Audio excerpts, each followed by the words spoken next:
Say it with your chest. I love this. Can we just do a little like shimmy with Well, the add it into chest? the thing. Oh, I love this. We are here with the beautiful Nadine Muller. What is the thing you want to say off your chest, girl? Most women right now are in this real power woman, power vibe state. And I love it, though women need to remember they're feminine again.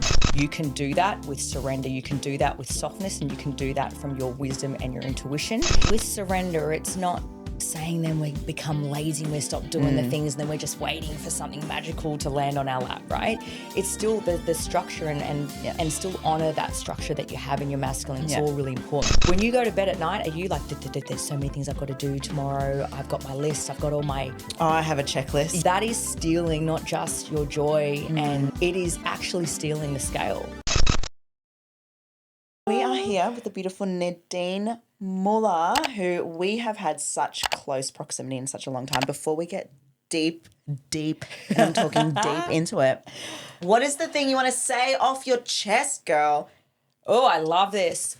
First of all, can I acknowledge the fact that we're sitting here and before now we've spoken all the things that we had before now, and the versions of us that is now getting to be here sitting next to each other in a whole new iteration and chapter of both of us. So it's just such a pleasure to chat and to be here and in your presence and to see us both doing beautiful things for legacy, for work, for impact, and ultimately to leave this world better than when we first found it. So what a question. Get off your chest. I'll say this. Most women right now are in this real power woman, power vibe state. And I love it, though I also, and I get a lot of slack for it too, women need to remember they're feminine again. And right now there is a massive, powerhouse movement that is happening for women, but it's actually further driving us into the energetic state that we're not designed to be. And so for those of you, and I speak this because there used to be a crown of mine that used to be all the masculine, I say this with utmost reverence for every woman that is doing incredible things here in this world and leading a very powerful movement. You can do that with surrender. You can do that with softness, and you can do that from your wisdom and your intuition. And it's not until you trust that and actually ego die your masculine that you'll realize how powerful that is. And exactly, you and I are both, a past version of me was very masculine, though when I talk feminine, and we'll no doubt talk about it in this state, most of what I've built today was through feminine leadership rather than masculine leadership. Yeah. Why do you feel that women aren't wanting to let go of the masculine as much? Yeah. They don't trust their feminine. They don't know what it's like to be in surrender. They don't know the magic that resides within I'm not even speaking within their heart or their soul. I'm talking at a deeper level within what's available to them in their womb. And for me, when a woman actually discovers that and allows herself to heal from the masculine wounds that she has that has further driven her into the wound of the masculine,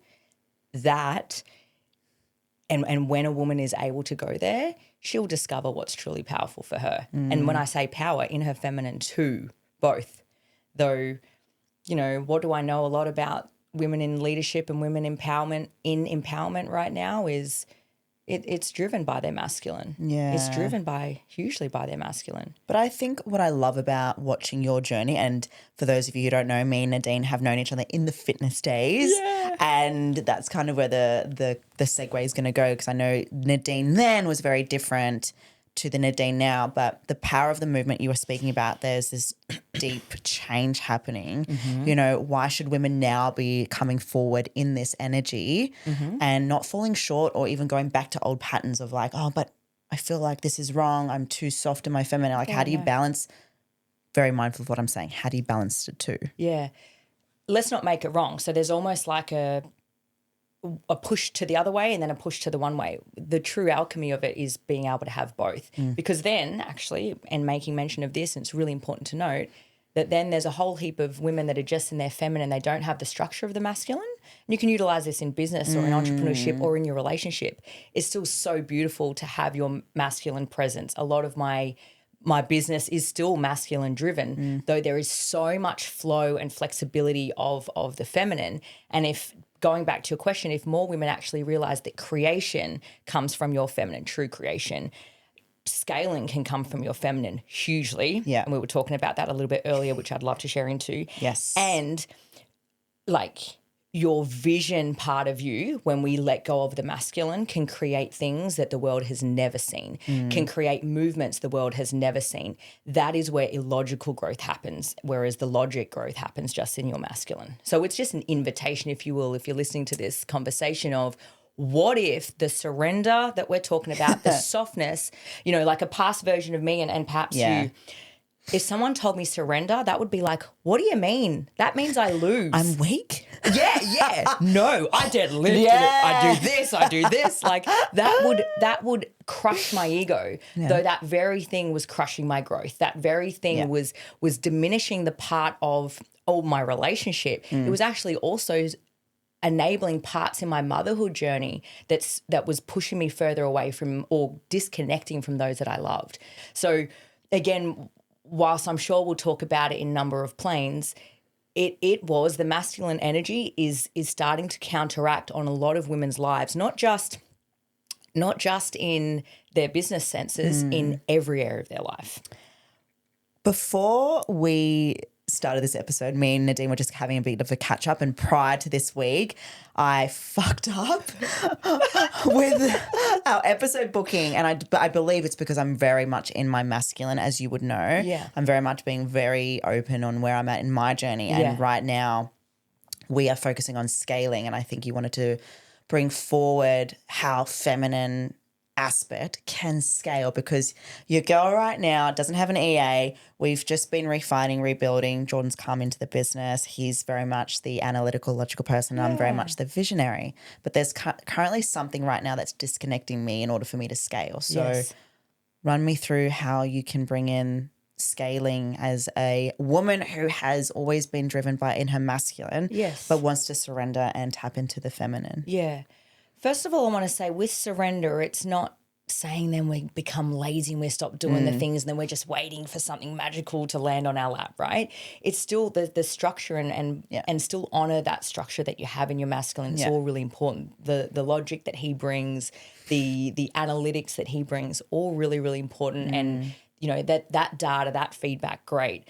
Though even if you were to take away from it being for scale, this is you as the leader at the person at the top, right? Or the person at the top and the person in the frontwards facing of your business right now. And if you were to, like, I'm curious for you, when you go to bed at night, are you like, there's so many things I've got to do tomorrow. I've got my list. I've got all my... Oh, I have a checklist. Yeah, right. This is, and I can also say, like, this used to be me, right? Yeah. That checklist is literally, and that to-do list, your human part and your soul part and the part of your feminine that's literally like, I'm so done with these lists, that is stealing not just your joy and the part of you that deeply desires connection and devotion even. It is actually stealing the scale. And the reason why I say that, and I can say that now on the other end, because I remember being like, I've executed all the things. I've implemented all, like I've been around the all the different spaces where it's like, hey, try this type of business strategy, this type of mentorship, this type of, like, we've really gone around the realms of different. Tested, tried it all. Test, adjust, see what works. And they all worked until they didn't. And I went, what? And who is the common denominator? And it was me. Yeah, okay. And so I guess, can you see you so deeply part of your business, and you do, and anyone listening, that rather for scale, it's actually for you, when you can become and do and be this version of you that's not the to-do list, that's not the holy shit, maybe it's the next strategy or maybe it's the next opportunity. I ain't kidding. When you can get behind, holy shit, how about if I was to surrender to the opportunities? How about if I was to soften to what could actually arrive? And when you go inwards into this person spiritually, beyond the lens and the mask of the human, and go deeply inwards to the soul that resides in you, that part of you has magic, creation, beautiful energetic pull and direction. Then you no longer have to go, I have to figure this out on my own. Yeah. Like, at all. Yeah. Done. You're trusting that bigger power. You do this with who you hire, who you fire, who you say yes to, holy shit, who you say no to. It then becomes not a way of life. It is not a to-do list. It's not a checklist. It then is who you're being rather than what you're doing. And no doubt we'll talk more into it though. That is what people need to hear. Yeah. It's not the scale part. It's actually the person at the top that's leading it and where their blockages are or where their current state of self is. Yeah. I love this because I know we're going to talk about spirituality, especially for the women who are leaning into tapping into that, who have the gift. We all do. Which is true. Yes. But where I want to kind of take the audience on a journey now is like before you tapped into that, you know, there was a Nadine who was the fitness influencer, the coach, a mom, a business owner. Yeah. Like what was life like before you kind of found this beautiful element of you? Yeah. So one, it was a remembering. So for all of my life, I had these spiritual gifts and insights and wisdoms, though growing up, it was like, no, that's crazy that, you know, and then going to school and then, you know, being around different groups of people, it was like, nah, that's not how it is. That's weird. That's woo-woo. So as a little girl, I used to see a lot, used to feel a lot, used to have a lot of evidence even then.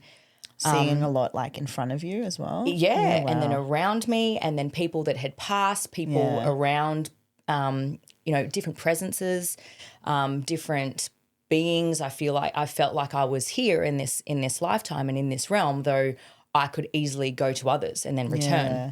And I remember as a little girl telling people what I could do and me telling them and they'd be like, oh, wow, actually, yeah, how did you know that? Wow. Though as I got older and as life, you know, and society and the condition of women and young girls started to, you know, or the world and societal expectations and conditions started to taint what I was here to do, I forgot.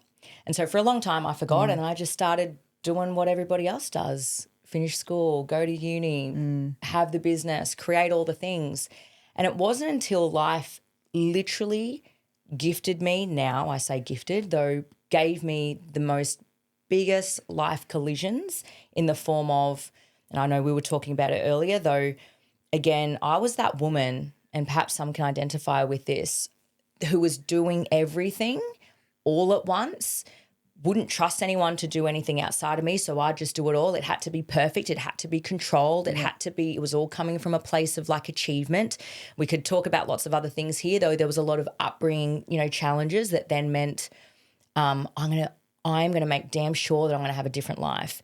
And so it was that kind of masculine role already that I instilled on myself and chose to impart on myself early, that if no one was going to come and save me, so I needed to do that. Though what it then meant was every area of my life was challenged. So when I became a mother, I struggled with, whilst I love my children and loved them dearly, I struggled with being out of control in a job or a task. Yeah. Motherhood was one of them. It was like, holy shit, now I can't, you know, do this as often as I like. And now this little person's controlling everything that I want to do. Again, motherhood ended up being, whilst a gift, it was a really beautiful challenge of presenting to me where I wasn't healed or where my soul wasn't here. Beautiful. My relationship, I started to have massive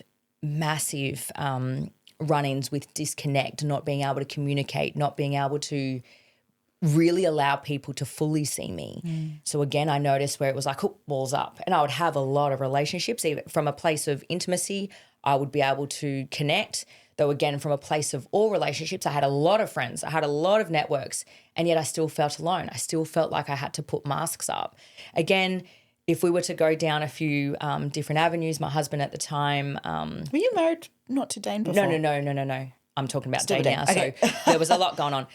Though if I was to talk about then my relationship with Dane once I'd got married, you know, there was just so many challenges where basically both of us were there ready to meet our healing, and it was through each other that we were the biggest mirrors. So it just unearthed a lot of shit. So then it was our marriage and it was each other. Hey? What was the worst? For both of us? Yeah. Oh, do you know Dane's story? Maybe not. No, I Tamara. don't think so. So for anyone listening, my husband, who is like director, founder of Heart Led Warriors, which is a beautiful men's group and network, and he does a lot of beautiful work for men all over the world. He's got an incredible mental health story, and essentially for us and me at the time, I was an emergency registered nurse. He was hugely battling anxiety and depression. I had no idea, and it was my forte. That was my area of zone of genius, right? And I was literally living next door to and sleeping next door to someone that was wanting to end his life. Wow. And so probably the hardest part was his challenge of not wanting to be here while our kids were here. Wow. Me, and you can imagine an unhealed version of a feminine. It was like, am I not enough for you to stay here for me? Yeah. Like you could imagine there's a lot. Are our kids not enough for you to stay here? I would get angry if that was me. So much. And then the masculine part of me was like, get F, does this happen in my house? Like, and then the identity part of me that was like, how did I not know this in my home? How have I become so disconnected with my own partner that's meant to be my life accomplice that I did not even know until I walked into him wanting to end his life that this was who it was and how it was for us.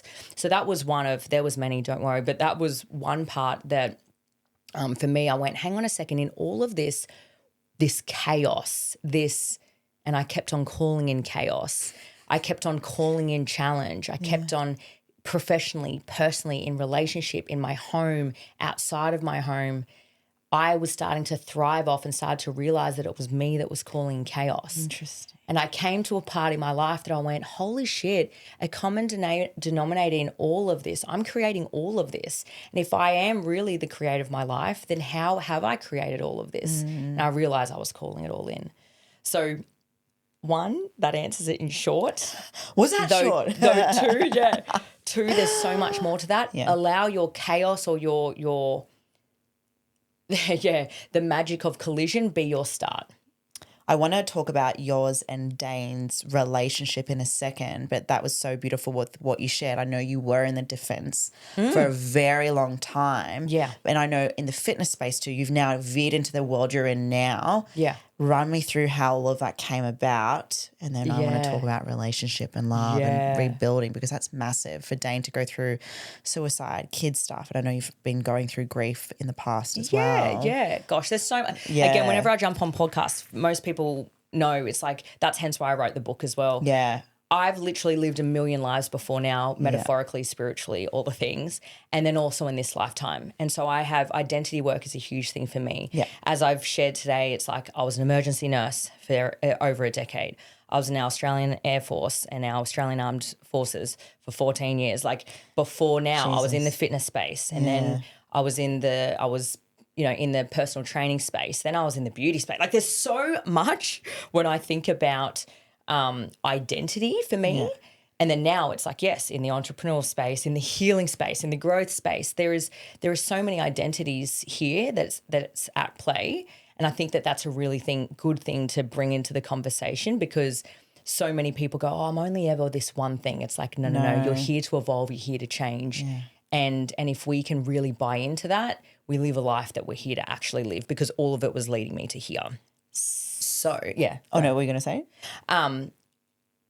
All of it arrived me to here as part of the spiritual awakening for sure, because I had to stop. No one was stopping me until literally life stopped me. Like my pregnancy, I nearly died. Like a child nearly died. Like everything, the world, universe, God, creator just went, make this woman stop because she's so much in a masculine, she's about to kill herself. Wow. And that's where I feel like the spiritual work was then faced for you, right? Yeah.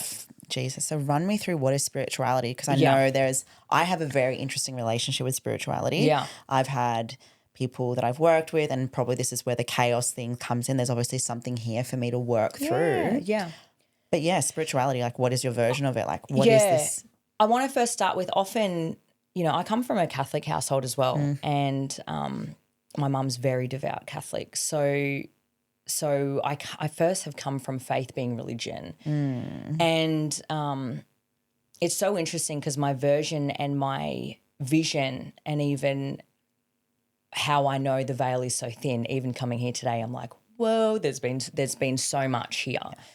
And so first of all, often it's during life that we have these moments in time that we can actually be invited to have our spiritual awakening, whether it's for the first time or to remember it from a long time ago when it's right there for you to present.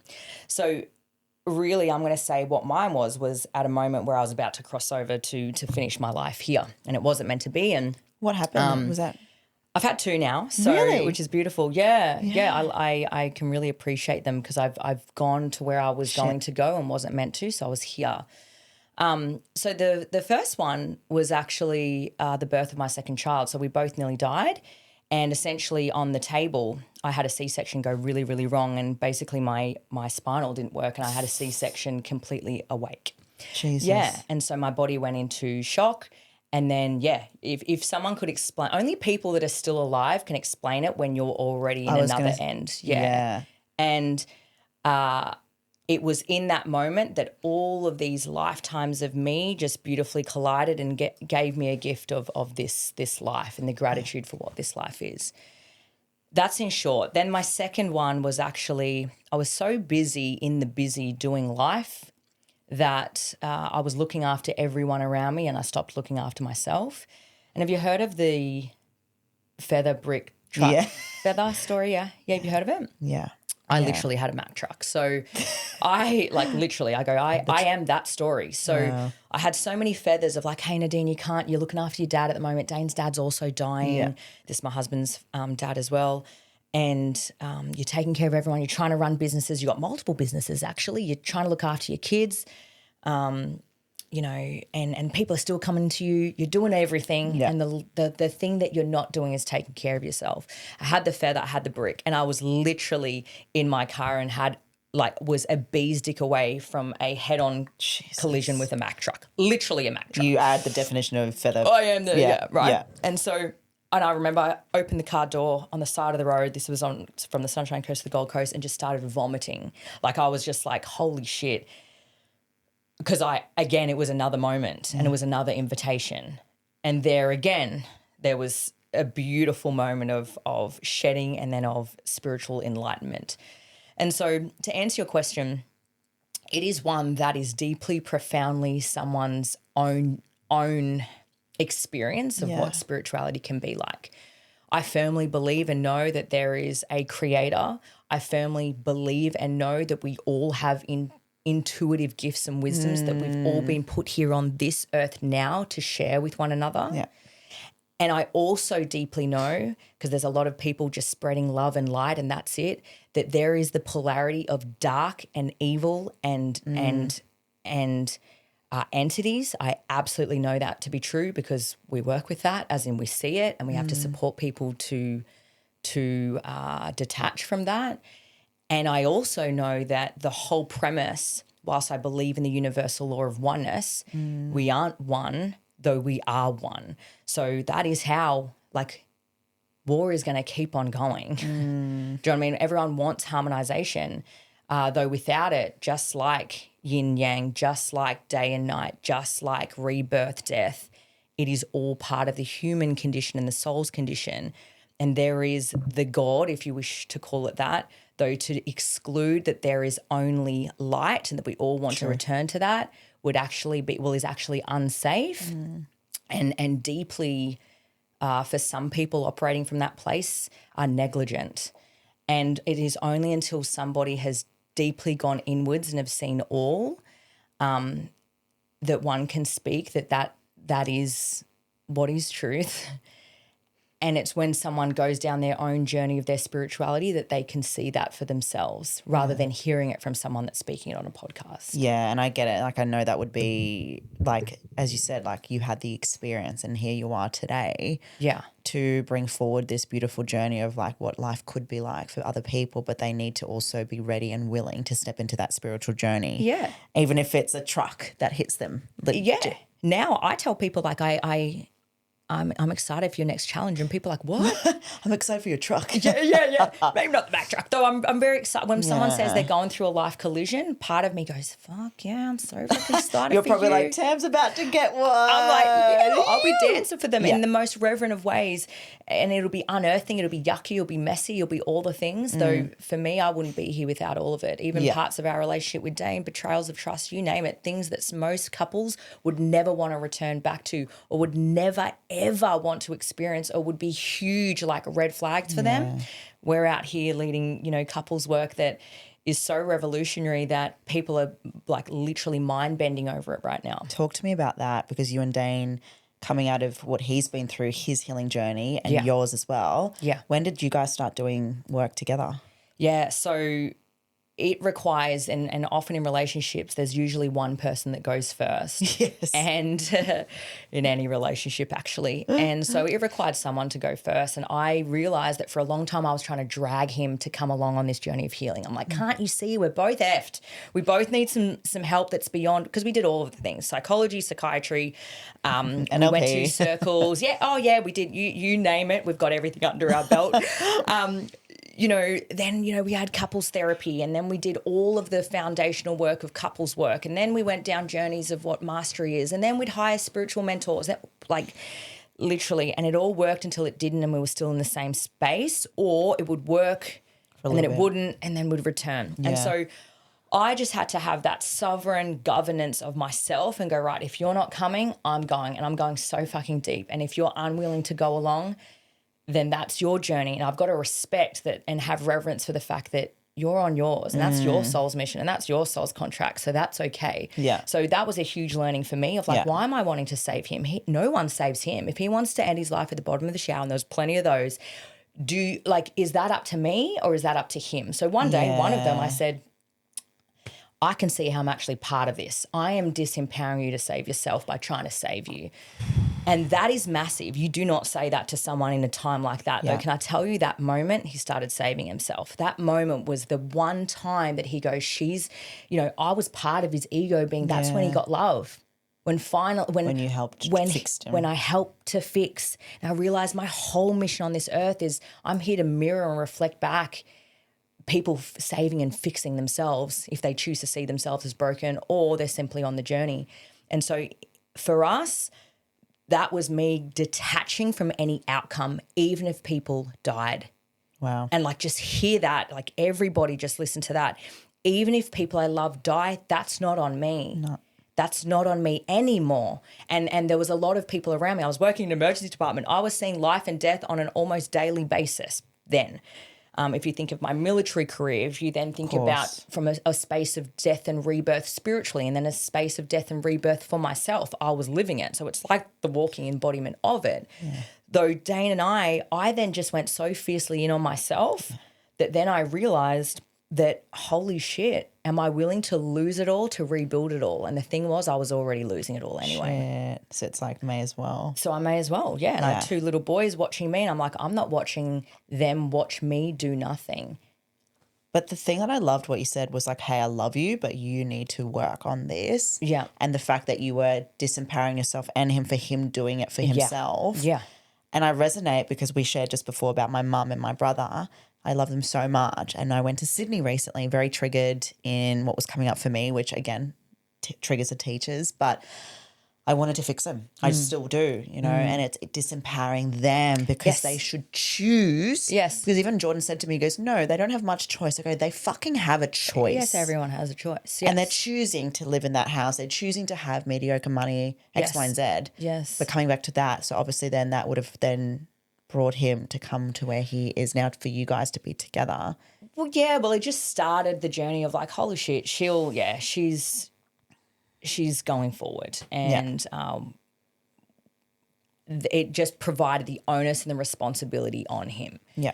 And again, we had tried so many things before that was my only option. He was going to kill himself anyway. So I was like, cool, this is my only option is actually to just now go and build me and build us and in the hope that he saves himself. Yeah. Which he beautifully went on and did that. And more than just saved himself, his whole life's purpose, what it actually was, he was meant to do all of that so that he could literally be a mirror's reflection to men who are there, or to men who, we on our men's retreats, whilst a lot of men won't say they've committed or they've tried or they've got to that point. Yeah. I'm going to say 90% of them will say, I am only here because fuck my family, I've got to do it. And I've had many a times where I've been drinking with the boys or they've got addictive habits, or high level entrepreneurs that are I can't because I've got 100 people that work for me. I would 110% go missing and call it a day if I didn't have my wife and my kids. And that is so sad. That is so sad. And that's why we're so appreciative. I am so appreciative of Dane's journey, because it was actually all leading him to his ikigai, all leading him to the purpose of what he's here to do, and he had to do that, be that, experience that, and so that he could. So again, it was all meant to be. It is so sad though. My partner, we had a therapy session because he recently was diagnosed with ADHD, and he was asked by the psych to relive his time of suicide. That was horrible to hear him say that. And we've been on this journey together, working through our past, our wounds, our healing journey. And for him to say that out loud, to hear it, that was heartbreaking and so sad. And it's funny how many people live by survival, by default, and not actually living their purpose. But from what you've shared now, that's what you guys are working on together. And before we tap into your book, which I don't have a copy of. I brought one for you, sister. So yes, okay, I've got good. it. I've signed one and everything. It's yours. I love you. Yeah. I love you. Tell the audience what you guys do in terms of like there's retreats. You've got other sides of the business, so people can understand the mass of what you guys are here for. Yeah. What's really cool is we realize that most people aren't living their true purpose. Most people aren't living their true essence of themselves. And how do we know that? Is because we were that. And then when we deeply went inwards, beyond what most people see as inwards. And I know that because we're still like... Yeah. There's many things that I'm sharing here today that for the people that know, they know. Yeah. And then there may be some people that hear this and hear it different. Yeah. And it really does depend on where you're at. And it's not about a level of awakening or a level of consciousness or necessarily a level of depth of where people are at. It's just what is for you right now. Yeah. And so like even when people experience the work that we do, they realize, we just had our couples retreat just gone. Yeah, it's a couples retreat. Yes, there was all these lovers that ended up now on their journey of sacred unity, though it was so deeply profound for each of them at a soul level that had nothing to do with their relationship and everything to do with their relationship. So it's all combined, the inner child, the past life, the regressional work that was happening, the truly, most people don't even know true safety because they've never had it within themselves, let alone have it outside of them in a partner. Most people are living a construct of relationship and marriage. Dana and I don't call ourselves married or that we're in a relationship. We're in sacred union, and it's beautiful. Whole nother game. It's not a game. In fact, it is an invitation that we're now leading in this world.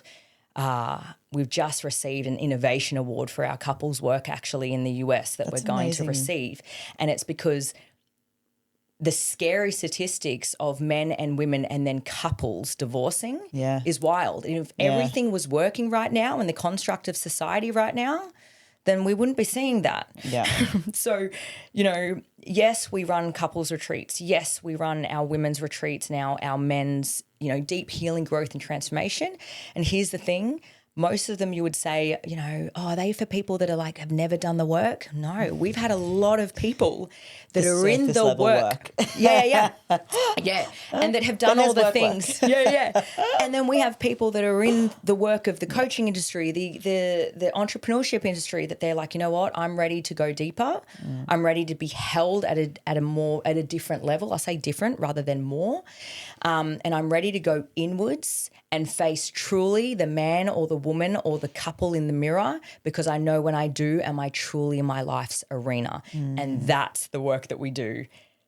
And hear what I've just said, because it's different. Yeah. And that's okay. And it's really difficult, and I find it really exciting because when, even when we say, or people go, my coach or my mentor is this, it's not even coaching or mentorship, Tamara. You're like, oh, wait. And that's right. Like we call it that. I say, I'm a coach, I'm a mentor for sure. Though the way you explained it was perfect though. Yeah, there's Very no good. other way to correct. Until you guys come to there. And again, we're serving people we were in Dubai recently, we caught up with some clients there. We're off back to Europe and we're serving some clients there, though what I know in my heart to be true is Australia's got a lot of work in this area to catch up to the rest of the world in. And so we're bringing the beautiful work of humanity in the world back to our shores, back to this beautiful country that we're in. There's so much divide happening in Australia right now. Yeah. And there's a lot of entrepreneurs or healers and guiders that are doing beautiful work that leave Australia because they'll go to other areas of the world and other corners of the globe to sit or to be in ceremony or to go to their past lineages and lifetimes where they've been before, though they're forgetting that, the part of me that is Australian, that I want to make damn sure that Australia is not behind and that it doesn't require our country to travel in the places that we go to when we instead bring it to our brothers and sisters here. I do believe that Australia is behind. 100%. What is it about like going to Dubai, Bali, Europe that brings this new level of like awakening, I guess you could say? Yeah. The part of the issue is Australia has and whilst it's been celebrated, we have this tall poppy syndrome and Knew you this. were going to say that. Yeah, and this. Oh, it will do, mate. No, it will not do. Yeah. The current situation, whilst it has worked in the past, if we were to think about like our Anzacs and our soldiers and our war heroes, and that has worked in that dimension of wartime or of Australia in earlier times, though we're missing a whole element of what is available to us here in Australia, and the divide is actually further pushing us apart from one another. And I believe that whilst we're catching up, we're doing it so slowly, and it's also a geographical thing. We're so far away, and not every person. We've built a company and a business now and a purpose-led life that we spend most of it abroad, though. Because that's where it also is, because though that's part of my mission, making damn sure that we have this standard and this depth of work, deep work here in Australia, so that not all Australians can go overseas to receive it or to see it or to be of witness to it. Though this will do let's just be grateful. That doesn't sit the paradigm of the current Australia. Do you think that we think we are playing big, but then you step into the world of like America, in America, Europe, you're like, fuck, I need to step up. Australia, correct. Don't you reckon? And sometimes I come back to Australia and just go, girl, or like some of our friends and whatever else, where, they think that's the bigness is happening, and it's like, no. And again, let us not compare or sit in comparison with, let alone like other countries. Let us just sit in the unity of what this gets to look like. And I'm just more like, okay, we're going to continue to do that because we love the world and how we see it. And we're, big part of our values is showing our kids the world and world schooling them because we homeschool, or world school. And so that's a big thing for us. Though I choose, no one anointed me. I choose to have responsibility that I was born here in Australia, and whilst I have beautiful Filipino heritage, so my mum's Filipino, Spanish, my dad's Australian, English, Irish, Scottish. Like I'm the pizza, right? There's so many. I know you've got a number of, German and all the things. It is my absolute responsibility that I choose to take on beautifully, that my children are born Australian, I am born Australian, and I'm going to make damn sure that what I'm here to do impacts the people that I'm from in this plane, because I'm from a few planes, in case you hadn't noticed. Yeah. Fuck, babe, that's amazing. Yeah. And your kids are your biggest achievement, I would say. You know what? Most people will answer that. As that, I have another child that I raise, and it's me. Yeah. Yeah. And that her. Yeah. And my kids are, if we're going to talk about the greatest of life coaches that we have in this world, it's actually the future generations. My kids, I didn't choose my kids chose me. And it is absolutely my responsibility to do what I need to do to clear what was never theirs to be cleared here in this lifetime for them, and for them to be their own sovereign person, sovereign beings, to clear whatever they create in their lifetime, and their journey is theirs. And whilst I am so proud of them and the little boys that they are so far, and they're learning so much by being around us, first and foremost, I've really undone the identity that I do everything for my kids. Powerful. Yeah. It's the biggest thing right now, one of the greatest pandemics right now is mothers being in the identity of motherhood. Again, I get a lot of slack for that. I get a lot of slack for the feminine that I speak into. And I'm okay with that. Slack? I don't know, like just Kill him. Because right now there's a power. Well, yeah, there's a power that's Beyonce mood. I've wrote a book for women to be empowered. Yeah. Though what's happening is women further stepping into their masculine to be the empowered woman. Yeah. That she's forgetting the magic that resides in her feminine, and she will be so happy to the point, like in her masculine, though then it will start to crumble when she's completely forgotten her feminine. I want to talk about your book in a sec, but I think there's a lot of women like Layla Hormozi, yeah, and I love her. Yes. But that's probably where you're thinking about the power movement. It's like there was this beautiful element that I saw where the feminine was being celebrated, whereas now you're seeing people like Layla, who's really stepping into that boom, yes, big masculine energy, and now women are like, what's the way of doing life, you know? I love her stuff So too. do I. I share her quotes and stuff all the time. I love it. Same. And again, let us remember that we're probably seeing 20-minute snippet on her stories of what her actual day is.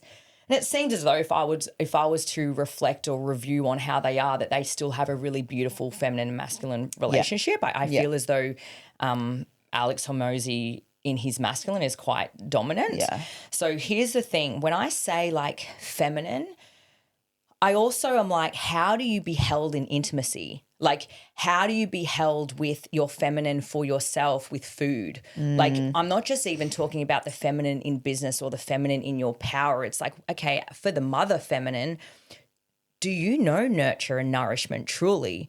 And then for the feminine in business, when things aren't in your control with hiring or letting go of or Speaking to myself. Yeah, Get right. what you're putting down. Yeah. So do you hear how now, and for Yeah. those listening, when I'm talking about the feminine, I'm talking in all aspects of your life. Do Yeah. you race with your food that you're like, fuck, I didn't even, like I scoffed that and I didn't even enjoy the pleasure of that food. Like I'm talking every area. Most women are like, I'm really feminine because I'm a mother. No, girl. Like motherhood is so deeply masculine. It's not funny. And that's like the biggest thing that I have to help people to re-identify with. Mothering is a masculine role. The part of you that can mother when you're completely present, you're not folding the washing, you're not baking. Oh, well, no, baking can be a feminine feel. That when you're creating something and being in play with your kids, that's the feminine. If you can completely receive your partner in intimacy, that is the feminine. If you can completely be of receivership and surrender in all areas of your life, that is the feminine. And then in business, when we were talking about it before, it's like if more women only knew that their biggest, most creative ideas isn't from the push. It's not from the structure. It's not from the things that make sense. That's what I mean by the feminine. Fuck, I love that. Oh, you're talking to me right now. I can tell. Yeah. La, la, la, la, la. There's so much here. And I hope just like if you haven't I wrote down know. some things, just write down Yes. some things because There's a lot there. you could catch a few things in this that is perfect for you and only you. Yeah. Your book. Yeah. Book. Was that like... Because I know when people write books, they're like, fuck, so much came up and so much things that I wasn't ready to work through. It kind of becomes a healing journey in itself. Totally. Tell us about your book. Super cathartic. Holy moly. By And the then way, as you can tell. congratulations Thanks, on my it. love. Yeah. Thank you. Huge. Yeah. So I'll firstly talk about, starting with your question of how cathartic it is. I had done a lot of healing up until there. And then it was like another whole discovery. And can I mention, if anyone ever goes like, I'm healed, holy shit, unsubscribe, Don't talk to us. unabort, like let it go. You can't sit with us. Like healing is the journey in this lifetime as human. You are here to just, it's beautiful. I'm a forever student of healing. I'm devoted to my own healing. It's a constant and I love it. So yes, very deeply, profoundly cathartic to the point where it was like, holy shit, there is breakthroughs happening during writing. Now, what was really cool is I knew that I wanted to do this really different. I didn't want to have a book that just gathers dust on a shelf and looks pretty and that was it. One, it was a lineage thing for me where it was like I'm the first one in my lineage to deeply go deep in healing, to remember the gifts of my bloodlines, to change the story of scarcity and stuck and poor and broke and become the first millionaire. and completely revolutionize what my name and my blood means, right? And I know there's a lot of work around right now generational trauma, and whilst I love it and I help a lot of people to clear that within themselves, there is not enough chat about and teachings about generational wisdom. And so and like, where are people from? Where are your bloodlines? Where is your past lives? Right? And so, yeah. And so a lot of my book is like, or a fair bit of my book is not just my story, because I know my story inside out. I could like the way in which, hence why, like even on this podcast, we could have like 10,000 episodes because there's so much, right?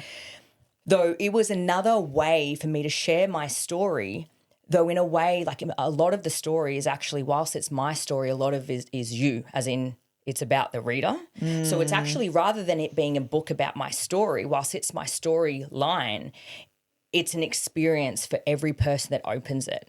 And it now has a beautiful heartbeat, if you will, and now is one of the many legacies that I get to leave behind. And I encourage anybody listening to this to write your book. Now, whether you publish it, whether you share it, it becomes your memoirs at the end of your life, the reason why I say that is the generational wisdoms can only happen when people speak their truth, when people stand on stages, when people write the book, when people do the thing of their truth, right?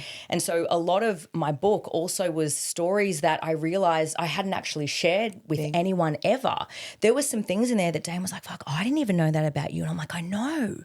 Like, this is ready to be shared. So it's called A Reason to Rise, though that's actually a lie in itself with intention, because there's not a reason, right? Like when you've journeyed along the book, you're like, holy shit, it's not just the kids. It's not just, my relationship. It's not just because I've been given a life and I should be grateful for it. There are actually unlimited reasons why a woman or a man, again, the book, whilst predominantly for women, it's also for men. There's many men that have read it that just like, holy shit. It is for the sovereign being that is ready to just rise from any challenge, any step of adversity that they've experienced, that they're ready to just turn into their gold. And for me, it was such a journey of like, more people need to write their book more than just like, I love that I've written my book and I love that I can share that. Yeah. Share that. And even my publisher that, they were like, I was looking into them, by the way, because of you. Yeah. And again, the reason being is I wanted to do it my way. And there's so many rules, as you can probably imagine. I'm not a stickler for rules. I used to be. I used to be in the military. Rules was my life. Yeah. Though then I realized that I was creating my own rules that were keeping me confined to a box. Even the rules of spirituality, the rules of religion, the rules of breath work. When people come to do our breath work, they're like, oh my gosh. This is not normal breath work. Like the rules. What's with the rules? Yeah. Like just... Again, we realize that the only rules, if you want to have any, are the ones that you place on yourself. Yeah. And book writing was another one where I'm like, no, I'm not getting told this. It's like PR, news and radio and all of these people in these different organizations that are like, oh, you can't use, obviously profanity is a bit different. I make sense of that, though. I'm very expressive and it's part of my gifts and how I channel and how I do lots of things. And I remember when I jumped on to one of the news channels, they're like, oh, it's, we've really just got to tone down how much you use your hands. And I'm like, I'm cool to not be on here if that's what you're telling me. Yeah. So like a book, I want no rules and this is going to be exactly how I wish to share it. That's good. Even my audio book, when I did it for Apple Audio, all the different things, I intentionally left errors. I intentionally left crumbles in my voice. I intentionally left where I literally go, oh, let me just say that again. Wow. And to me, a past version of me would be like, what? That's not perfect. That means I can't control what someone thinks of me. And that surrender, that feminine, that intuitive part of me that goes, that's exactly what people need to hear. That's why the book exists. Babe, I love that. And especially a recovering perfectionist over here when I fucked up with our podcast, but it was really rewarding for A, you weren't a cunt to me for it, and B, the old me would have crumbled. But coming back to your book, like I'm excited for the listeners to get a hold of it too. But watching you with what you did when you launched it. I loved it. You were on social media. You were praising it. But I know there was a lot of grief that came, grief came, but there was a grieving process. Yeah, I'd love to speak into it as well real quick. Like, here's the thing, even with launching books, so it hit 13 times bestseller. It's like thousands, thousands of book copies. I had my publisher was like, girl, we need to order thousands upon thousands more than what wild, right? Then we had a limited edition copy. Then we had and we still do. Then I have it's everywhere. You name it, it is everywhere. Yeah. And there's nothing, and even, miles later, it's like knowing that I don't need to push nothing to do with my book. It has its own heartbeat. People walk past and you can't even, it just makes you, it's not the picture. It's not, and we did all of that. Of course, I was with a publisher.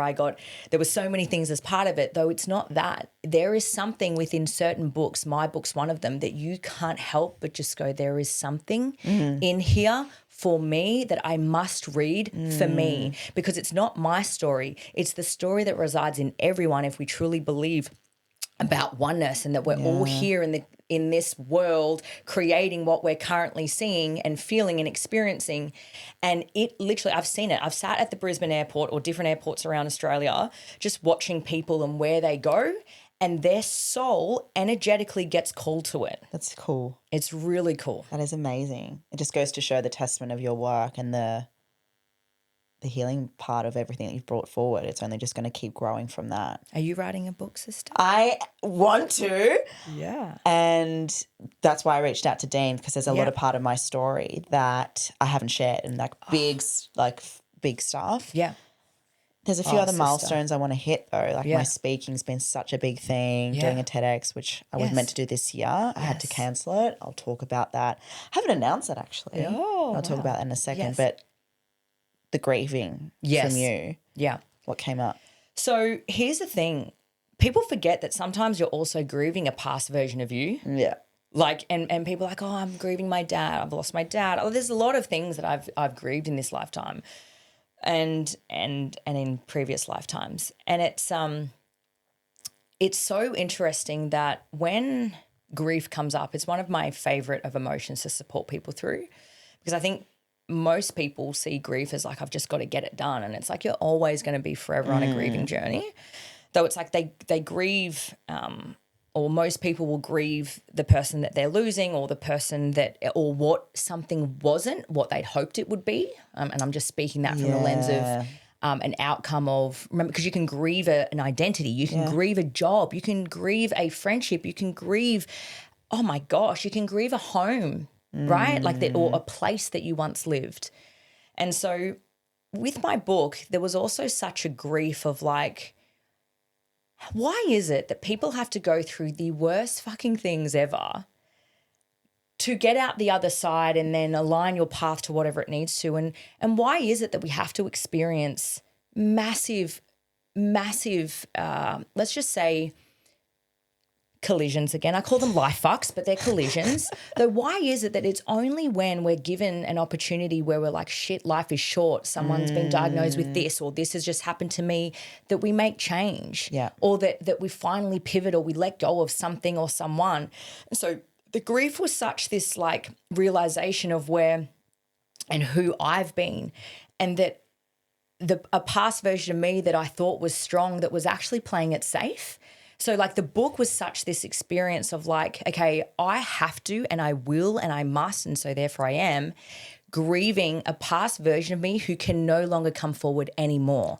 And that book solidified that, because I was, again, and part of the feminine and part of my intuition was moving in ways during the book launch that my publisher and my PR and my, the people that were in my force field to support the growth of that was Nadine, this is unheard of. And for my level of following, or for my level of this, all this stuff. And I'm like, no, because it wasn't about that. It was about who I became in the process. Wow. The energetic clearing of the things that I was clearing at the same time within my physical body. And then how, when people say unapologetic, I'm talking the unapologetic that very few actually share. The unapologetic part of you that's not when things are good, the unapologetic part of you when things are really freaking hard. Love that. That's what you do so well in. Yeah, and it's like, let us give reverence for people learning that what unapologetic looks like, though there's a depth of unapologetic, there's a depth of untamed, there's a depth of, I used to call myself the black sheep in my family, and I absolutely was, and I'm happy to identify as that, though then I realised I'm the wild fucking Brumby. Yeah. I'm actually the wild fucking Brumby, and I am literally allowing my inner child within me, the little girl that totally resides in this version of me, and I'm most proud of reparenting her more than my children. I am most proud parenting her, and I'm willing to stand on the top of a fucking mountain and tell people that the child that you've got to look after the most is you. We've come off this couples retreat, like couples that just didn't know how to have fun. Honestly, that sometimes is me. Yeah, because of the race of life. Yeah. And I'd be lying if because again, we run a lot of things here where, we're a big company, we're scaling, doing lots of things. We sometimes have to remember the human part of me rather than the soul part of me of like my sovereign right, our sovereign right, especially as entrepreneurs, especially as business owners, and then especially as deeply intuitive wisdom, filled women that play and joy and fun and adventure and travel isn't just, how people are like, it's your birthright, it's your sovereign right. No. It is inherent. Like you've literally just got to go out there and do that. It's part of you. Some of the best ideas that I've had is when I've been literally in wild play. Yeah. Or in like just incredible adventure with myself. Yeah. And I could say with my husband and with my family. No, with myself. Yeah. Right? Like, and in my book, I talk about that a lot. Yeah. And it's important for me to hear that, babe, because fun and play and joy are all the things I'm craving. But it's, oh, wait, I need to do this. I have to do this. I don't have to have that. Only when I hit this achievement. Yeah. You know what? If you want to hit the achievement faster, I say and play. Play and play hard. And when I say play hard, it means play easy because it's so easy when you choose to actually have play as part of your everyday, like just it's part of your day, right? Yeah.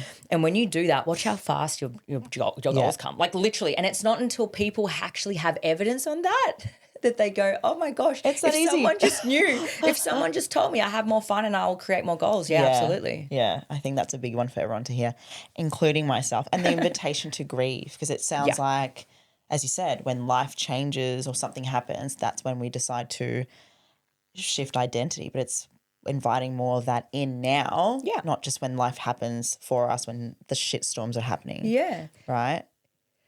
Mid-book, I lost 2 babies, so that was the other thing in my book. But though what I feel is really cool to share with what you've just said is your mid-journey now. Everybody is mid-metamorphosis now. Some people are like, oh my gosh, you're out of your cocoon, Nadine, you're the butterfly flying around. And I could see that. Or I can be like, how about if I'm also mid-metamorphosis of my next new and exciting butterfly? What is right? it?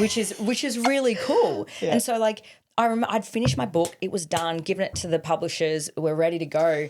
And then I went, oh, I've got another chapter because guess what I'm experiencing right now? And again, it's like, and so guess what? They were like, you can't, we're about to, and I'm like, no, I'm cool with that. It's got to happen in this book. Why? Because intuitively downloads all the things. It was like, no, it's part of this story. Love and it. that chapter 8, for many women that have experienced pregnancy loss, miscarriages, and a number of other things with children dying, because that's a journey in itself. It has been one of the most profound parts of the book. Yeah. And if I didn't have the courage or the intuition, because that's what I did, the intuition to go, no, it doesn't need to wait till next one. It can be in this one. I can pivot and we'll just make it this one. Yeah. But that's beautiful. That's just you really trusting in yourself, coming back to that trust piece. Yes. Surrendering and intuitive nature of just, bringing forward that. I can't wait to read it, my love. I'm excited to hear yours and read yours. How long have you been saying I'm going to write a book? I think the same as with the TEDx thing, 2 years. Yeah, okay. Yeah. So the reason why I say that is for a long time people told me, you need to write a book. And I was like, no. I'd have so many, professionals in my industry that when I would speak to them or jump on podcasts, holy shit, Nadine, you have so much, because I do. Yeah. I'm here, I'm a messenger, and I'm here to share a lot of truth and wisdom. And I'm here to basically reflect back to others what is already inherent in them. What are you seeing? So, hey? What are you seeing in me? So my question to you right now is, what do you see in me? because this is important. This is really important for you and the mirror that I am showing you. So because this is the thing. Everything. Yeah. Like everything. Yeah. Because part of the mirror is, and a lot of this is the challenge, is when people say they're a mirror, they're more than willing to project their mirror, right? Though if you are a true divine mirror, you allow people to see what they see. Gotcha. Yeah, first. Yeah. And then, like, so this is what happens in our work. And then I just go, yeah. Oh, fuck. So when you say everything, because it's so easy to say everything. So the book definitely, I think as well, the feminine scaling was coming up a lot, trusting and doing what I'm being called to do. Yeah. The other thing that came up for me was the TEDx isn't now. It's meant to be later, because I think there's more other things I should be doing. Yeah. It's funny, I had someone come up to me, actually a former client who's a psychic reader. She's like, you should be writing a book and you better be doing this in the next year. Otherwise that opportunity will leave. Yeah, I just saw a ship. Yes, there's a ship. Yes. And I think I've got 6 months left to figure that fucking ship out. So that's coming up. The book, and just the feminine stuff. Yeah. And so are you saying that I love that. Just feminine stuff. Did you hear me? Yeah. Did you notice how my body go? You contracted in the feminine stuff. Yeah. Because it's not like the only reason why a woman cannot step into a feminine again, because they have when they first came into this world, you were born with a womb, XYZ. I could go on that forever. Though like the reason being is you're not yet safe fully in your feminine. Yeah. And that's okay for now until it's like until it doesn't work anymore. Until it doesn't work. Yeah. But I feel that it's at that point now. Yes. That feminine needs to be opened up. Yes. Do you know what I mean? She's like, and then you watch, girl. You will then be on the other side being like, holy shit, why aren't more people talking about just like leading yourself? You know how that's like the feminine leadership. It's like, no, like leading myself through my own feminine. And because here's the thing, when we disconnect from those two spaces, so it's here, your throat, your heart space, and then your womb. When we disconnect from that, we're disconnecting from a whole heap of magic for ourselves that then it's not that we're not seeing it through others or mirroring from others. We then realize that it's not outside of us. Yeah. The whole time it's within us, and you'll start moving, and I'm excited for this for you two. You'll start moving without him going, this makes sense. You are talking to me right now because that's the thing that's stopping me from stepping into the feminine. It's him going, this is what we need to do. And I'm like, but I know what I want to be doing. Yes. And I want to do that, but then I don't want to upset him. Yes. But I know I need to do this thing. Yeah. So that's a masculine, feminine butting of roles because he's in his masculine, you're in your masculine, so you're meeting it. So therefore, like that makes sense just at a plain level there. Surface level. Though what's cool is when you are a divine feminine, the masculine goes, oh, yeah, she can feel it. Like you cannot. So now with Dane, when I have an idea or I have a thought process or and it's often not in thought, right? It's here. When I deliver that and I use my voice with what, I'm wanting to birth into this world or wanting to bring forth, the masculine in logic doesn't question. Yeah. Because they know. So then you won't have, because then they trust. The masculine doesn't have what we have. So then they see you, they feel your energy, and then they go, okay, honey, let's do that. And this is when business gets really fun. We help a lot of business owners and entrepreneurs that are power couples together. Yeah. And the issue, their businesses aren't scaling mostly because of energetics. Yeah. And then when both of them are beautifully in their dominant, because we've all got masculine, we've all got feminine, and when they're both in their dominant spaces, but they can flow in the literally flow in both, it is so profound what happens in business. Though more than what happens in business, what happens with both of those individuals with how they flow in life. Yeah. I'm excited for that for you. Yeah. And again, like little Tam, she's ready. She ready. She ready? Beyond ready, though unfortunately there's going to be a whole heap of earthing for that to happen. And fortunately. Unfortunately, you're right.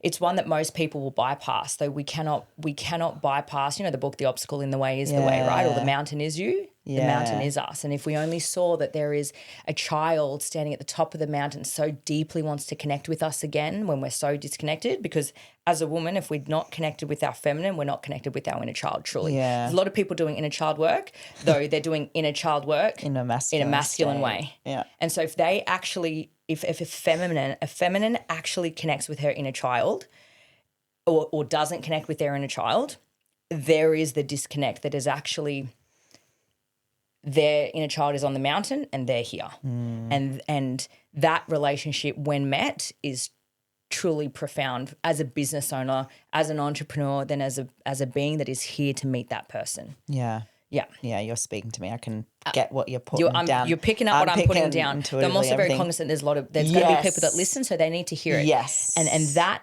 mainly girl, right? There's more women in the audience, right? When they connect with them, and again for the mothers, it's like, yes, you've got your children, absolutely. Though, and if you say I'm a mum of 2, go, I'm a mum of 3. Because I've got many more because they're just in a different realm. Though it's I'm raising me first. Yeah. Yeah. Yeah, that's another big reminder for me. Babe, I have one more question before we do rapid fire. Yeah. And that is the one sentence of really embodying that, say it with your chest, like that one thing you want to leave behind, because this is a next level podcast rebrand. Like you've said so many beautiful, powerful, chestful moments, but that one sentence you want to leave behind for the listeners right now, that one powerful chest moment. One powerful chest. I love that it's One like chest. one chest. The biggest tits in Australia. I've got such big tits. Anyway. Yeah. You know, what would happen for you profoundly when, and again, I need people to hear it from where they're at. Love that. To truly hear it from where they're at. The world is telling you to be one thing. The personal development world is telling you to be another thing, or the same, but it's all part of it. The business development world is telling you to do one thing. And what if you are literally here to do your thing that is beyond what any of those constructs, rules tell you to do? The reason I say that is as a result of going deeply inwards. And now when I say deeply inwards, to even times where I'm like, I am fucking dying. Are you willing to die so many times in your metamorphosis, if we're talking about that? Are you willing to die that many times that you finally see the version of you that you need to see, not anybody else? Like when you go to bed at night, right, you still don't have to take off the mask from yourself, right? Like when the lights are out, when nobody's home, when you get into bed and you still lie down, you and only you know if you've still got a mask on for yourself. And it's like the one thing that I always say to people is like, when you look in the mirror, what do you see? When you look in the mirror, do you go, fuck, I need to have a proper conversation with this person, with this woman, with this soul? And it's like if you're willing to die and unsubscribe quite literally from it's not shit, it's just a space that most people will play in. Yeah.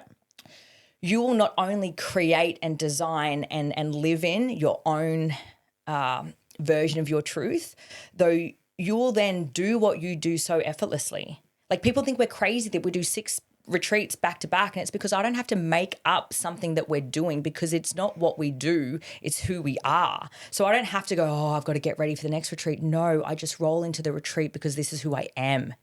And so please gift yourself the discomfort of going so deeply inwards that you're like, I have died so many times that I do not give a fuck what she says, what he says, what that mentor said, what that breathwork meant, what the psychic medium told me. I am so certain of my truth that when I look in my own mirror, rather than seeing somebody else's reflection, and when I look in the own mirror, I know who the fuck I am. That's what I would say. I have no words.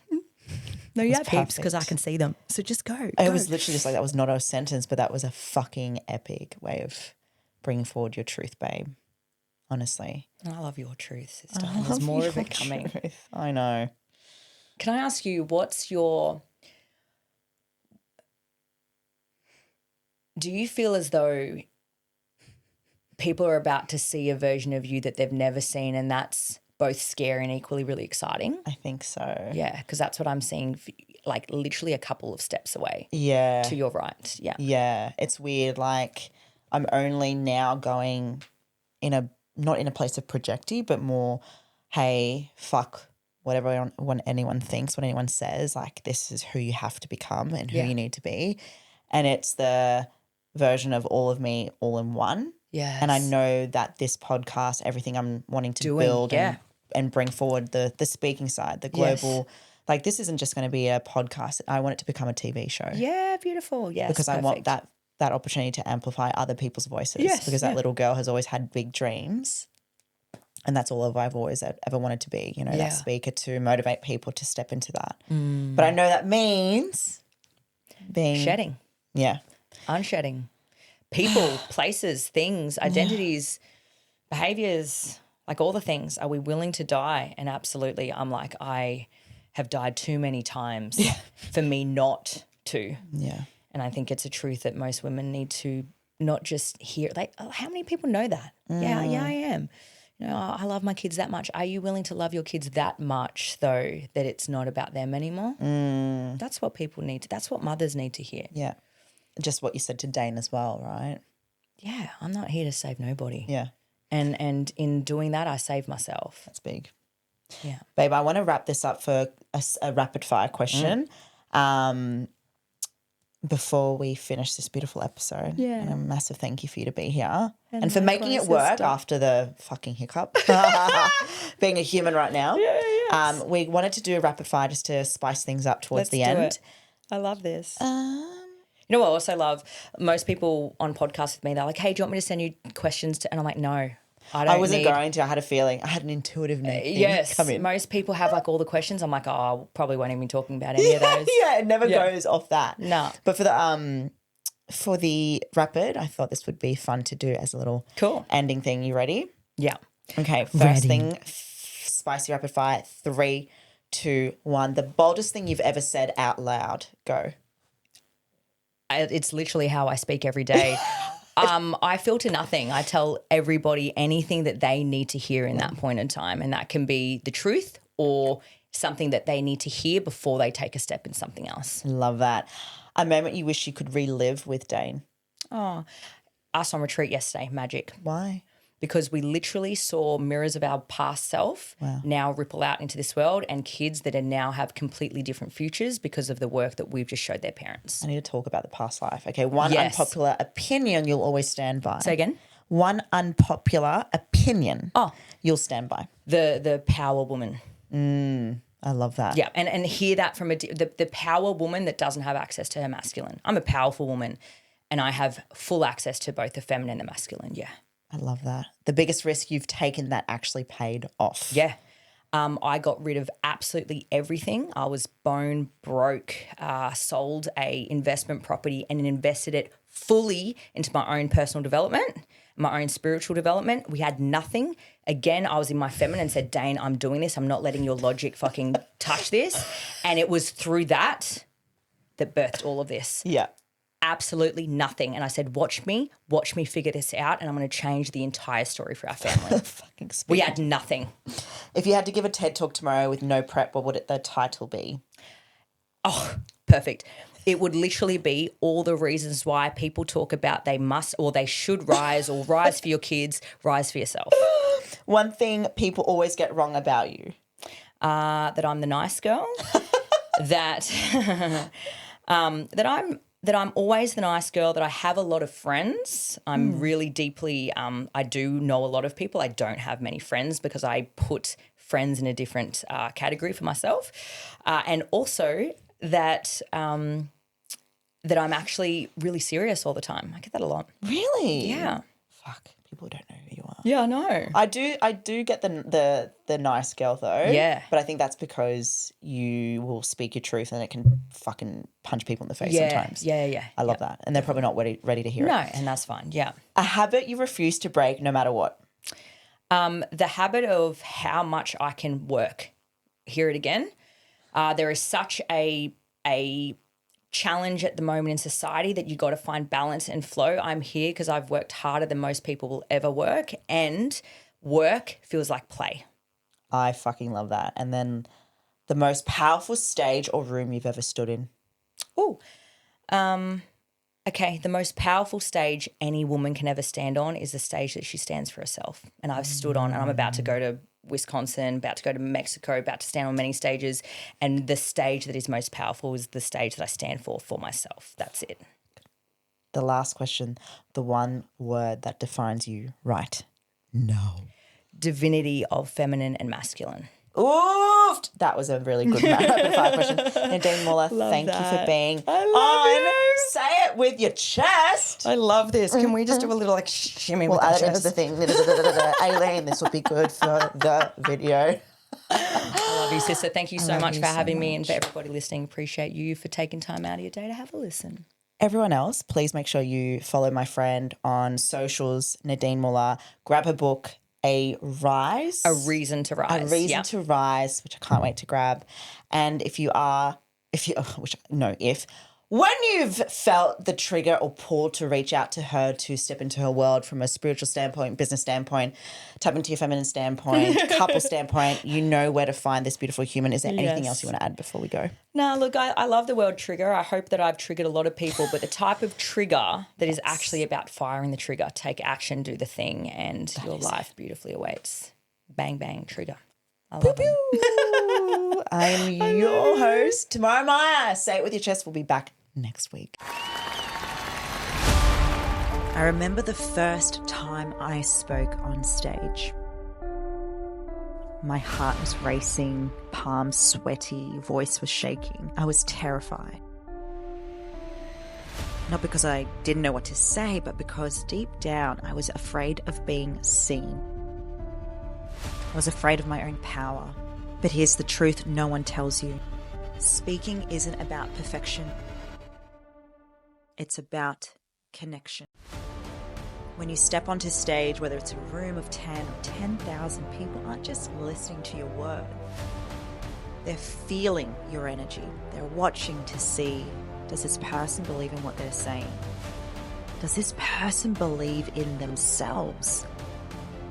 The power to command a room comes from owning your story, not performing a script. That's what amplifies your voice, and that's what creates impact. I spent years shrinking myself, dimming my light, thinking I had to sound like everyone else to be taken seriously. The moment I let go of the performance and I chose to lead with my truth, my voice changed, my business changed, my life changed, and that's what I want for you. Because when you learn to speak with authority, to lead with conviction, to show up as the fullest, boldest version of you, you don't just inform, you transform. Own your message and create the kind of presence that moves people into action, because your voice is your greatest asset. It's time to use it. So if you're ready to stop shrinking, if you're ready to step into the leader you were born to be, join me at Show Up and Speak Live. The mic is waiting, the world is waiting, and so am I.